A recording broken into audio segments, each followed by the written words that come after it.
going on, my Trojans out there, near, far? Don't know where you're at, what time zone you're on, but I appreciate you guys subscribing and going on this journey with us on Take Back the West. Today I got a great special episode. I got Brian Candrella, a gentleman that I went to high school with and college at SC. So shout out to Tustin High School, shout out to USC for producing people that are contributing to this society. Brian has a product that everyone should be looking into. It's holiday season, so this one's for your kiddos. He has a book called Trojan Alphabet. You can find it on the USC bookstore, or you can go on Amazon and buy it, but it's a must read. It's very detailed, and enjoy this podcast. This is Frostee Rucker on the Take Back the West podcast on the Believe Network. Okay, for our fans and loyal Trojans, everyone that loves the Cardinal and Gold, today I have a special guest. I got Brian Candrella, one of my dear friends from good old city of Tustin. Right. We went to high school together, went to USC together. It's been kind of a fairy tale, and now he's selling gold and other precious stuff, and as well as a children's book. So, Brian, I just wanted to introduce you to everyone, and I'm happy to have you on, bud. Hey, appreciate it. Thanks so much for having me. Yeah, absolutely, man. How about those Trojans, man? UCLA week. They looked good last night. It was nice to see. They're finally playing with a little bit of pep. You know, it seems like, you know, they're starting to hit again on defense. I love our receivers getting after it, being physical, and it's good. Like to see a little bit more running, a little bit stronger run game. But you know, hey, you can't complain when you pull out a nice victory like last night. Right. You know, I was saying the same thing. You know, I like the balanced attack and how we run the ball, but also I'm hearing all the noise, including for myself, that wants to see Keaton throw for 400 yards and do all these great things, you know. So maybe that was the game plan this time, you know, kind of abandon the run and just let him rip it. And I was very impressed. I'll tell you Yep. He was throwing the ball like last year. Their first few games this year, it was like, you know, everyone was wondering, was he hurt? What's going on? But he ripped it last night. It was cool. Yeah, I was very pumped about that. So shout out to Keaton. Got to have you on the show. Big fans out here in Trojan land. So, Brian, since Tustin High, obviously you went to SC. What was the transition from Tustin to SC? What's going on? Let's catch up. Yeah, man. So yeah, back in the Tustin High days, we used to hoop together and do some fun things like that. I remember that, and then obviously that's about where my career peaked, and yours was just beginning. So yeah, we had fun there, and then I ended up at SC, and yeah, we both ended up there. Had, you know, that was the glory days. Didn't get much better than that. I think while I was there, I think we lost 3 games. Yeah. So again, that's kind of where my standard is, and when you have that kind of success, I mean, just the tradition and culture of SC just gets ingrained deep in you, and so been stuck, and you know, just wanting those glory days back, and having fun, just being around and watching football and going to the games for the last 15 years since we graduated, getting old. It flies, but yeah, it's been good. No complaints. I've been in Newport Beach since graduating, and 3 kids now, and that's kind of what brought me into this little side creativity venture here. That's awesome, man. Yeah, so Brian mentioned we played basketball together, and I think that's where I peaked in basketball also. So I was done after that one, dude. I couldn't figure out. I always took everything personal, and I would foul people because I always thought it was like, in a sense, I was a football player just trying to play hoops and hang out with the boys and, you know, stay off the street and stop getting in trouble and whatnot. And I took everything so personal anytime I was like down low at the center position. And yeah, so I had to stop playing basketball. I just had to keep the pads on, bro. I couldn't. Yeah, that was fun times. We had a couple of good teams, a couple of not so good teams, but we were physical and we played hard, which was fun. Yeah, kind of set the tone for the rest of my athletic career, I'll tell you that. You mentioned when we're at SC, the glory days, man. I'm on a couple group chats with all my boys, and and whatnot. And we talk about it all the time, going around campus and seeing the buildings, how they develop now, even like the athletic department, but just in general, the campus itself. Have you been around there? Yeah, I've been back. I mean, obviously not this year, but I mean, campus is beautiful. I've been to the new Heritage Hall. I'm sure my access isn't the same as yours, but walking around, seeing all the Heismans and all that cool stuff in the little museum there. I mean, campus is just unbelievable, and I think it's probably taken a half dozen extra blocks all the way around LA. That's it's filled out and gotten bigger since we were there. It's gorgeous, man.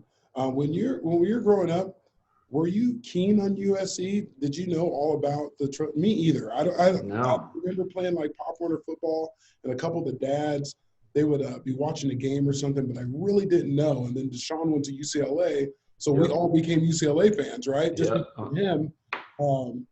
Shout out to Deshaun Foster. He set the tone for our high school to start, people getting recruited and whatnot.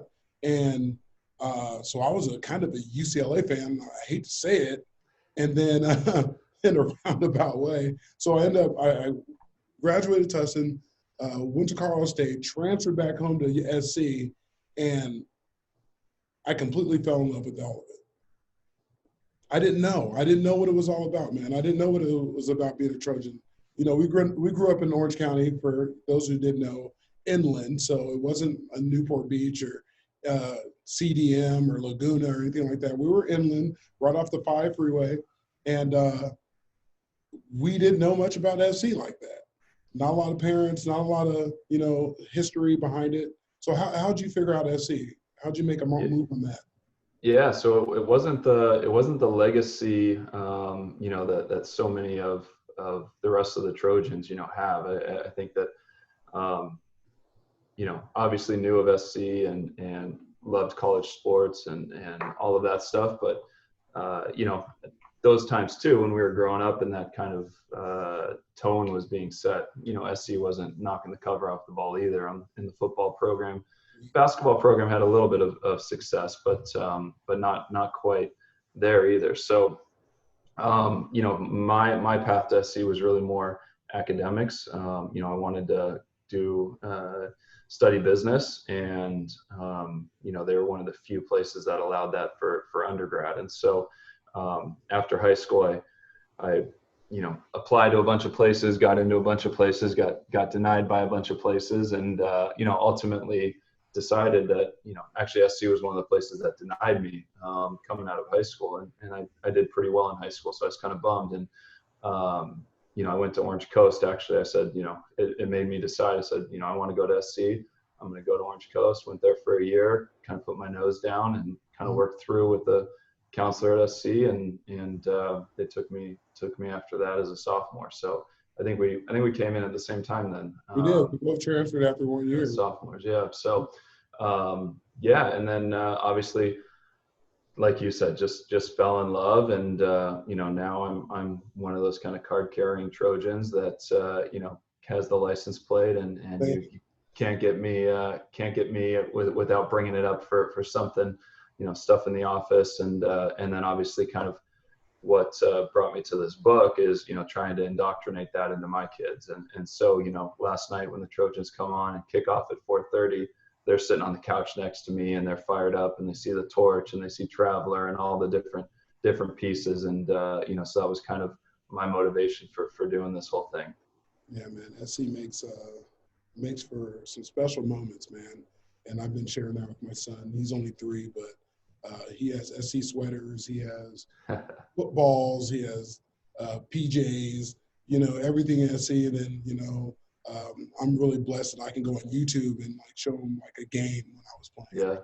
Yeah. Things like that. He's like, "Daddy, that's you." I was like, "I swear." He's like, "You don't have your beard," or he's like looking like, "That ain't you." I'm like, "I swear, I was just Daddy was young once too. I promise." That's awesome. Yeah. So those memories, they last a lifetime, and hopefully the legacy lives on for our kids and they can be able to go. And you mentioned your book. Talk us through how you came up with this book. I want to know, once I seen it on my Instagram, I'm like, what? And then you reached out like, "Yo, it's me, and this is my book." And tell everyone the story. It's a pretty good one. Yeah, so there's the book there for everyone there at home. It's called the Trojan Alphabet. So they say out of all bad things, something good sprouts, and that's kind of the root of the story. So I have some cousins who uh, go to Ohio State, and back, so they're young girls, social media savvy, and all over the place. I said, I'm gonna get them. I'm gonna embarrass them. I said, the Buckeyes play the Trojans in the Cotton Bowl. This was, what was it? It must have been 2017. Was that the year? We'll So research it. yeah, so we're playing the Buckeyes, and I reach out to them. I say, okay, the loser here in this game, I'm going to send you a whole bunch of Trojan gear, and you got to post on your social media to all your college friends, all your Buckeyes, and really give us a shout out for the butt whooping we apply to you guys.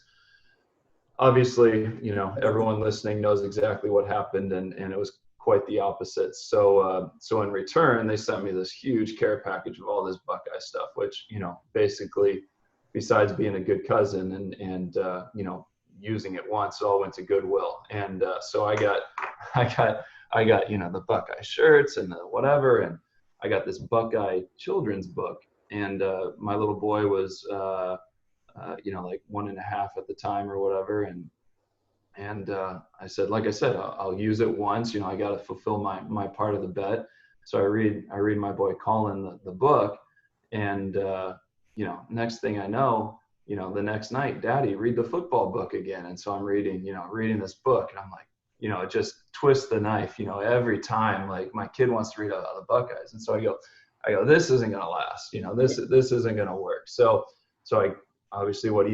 You go to Amazon and you type in, Trojans children's book, and there's like nothing. And I'm like, what the heck? And at this point, as you know, Frosty, you read your kids, a couple of books a night or whatever, and it's not Tolstoy or Shakespeare or anything, not all that difficult. And so I said, okay, I can do this. I'm gonna, screw around and start to write the story for the Trojan children, and put this thing together. It's an alphabet book, so kind of ages 2 to 5, and A is for All American, B is for band, C is for Coliseum, and it's got a little rhyme that goes with each letter, and kind of walks you through the history of the Trojans and some of the game day traditions and things like that. And it's just a fun little thing. And like I said, you kind of indoctrinate the kids. So now my boys, I got 3 now.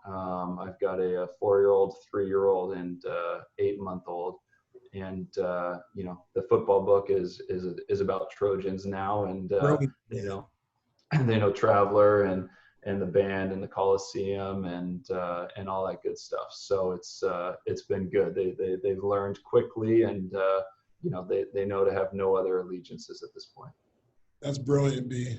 I mean, I've been thinking about, like I told you on the phone prior to this, like I've been thinking about writing a book or something like that and getting into it, and the backstory behind why you're doing it. That just is all the better, man. Because you can't set that tone, because kids, they'll absorb anything that you give them. And I can see right now, if I would have been doing the same thing and telling my son about something else, he would go right for it, and no, you're a great dad. Yep. No, you gotta keep them down the straight and narrow, and set them in the right direction to start, and it's been fun. It was a fun little process, something totally outside of my box, and fun to kind of figure out how to do it.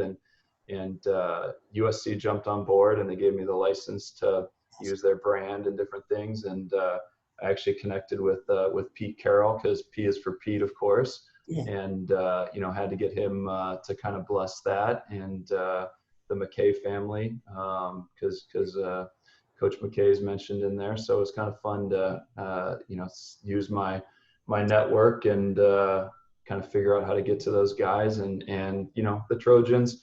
It's all about the legendary people of the program, and you couldn't have, in my opinion, obviously we talked about the glory days. The book wasn't going to work if Pete didn't sign off. I was just going to scrap it right there because he had to be part of it, He's a good guy, though. Yeah. So he was awesome, super supportive, and really appreciate that.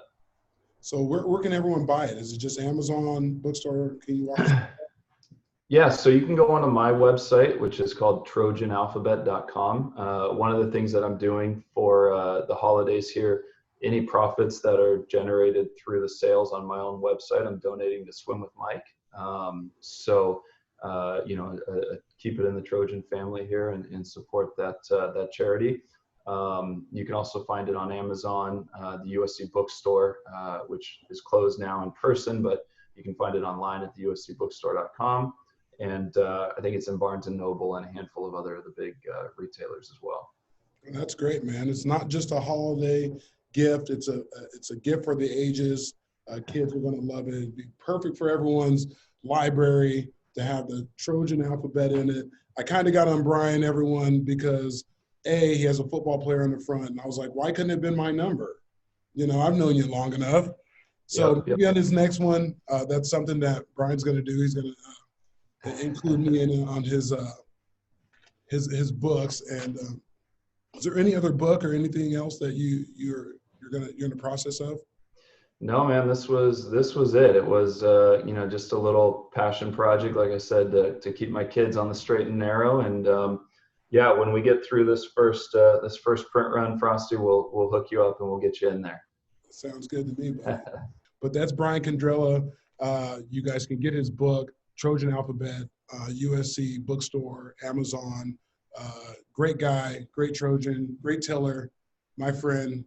Happy holidays, and I'll see you soon. Hey, much appreciated. We'll get you in the second print run. You said it. Fight on, B. All right, bud. Take care. And a special shout out to Brian Candrella for joining us today on the Take Back the West podcast. Again, this book is in very detailed from A to Z. You should take this journey with us.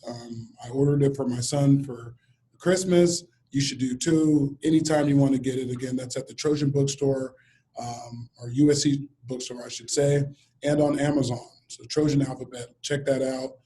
Shout out to Tustin High School for producing great alum that are contributing to this wonderful world that we live in. So until next time, this is Frostee Rucker on the Take Back the West podcast on the Believe Network. If you want to see this episode, go to lafootballnetwork.com or lafbnetwork.com. See you.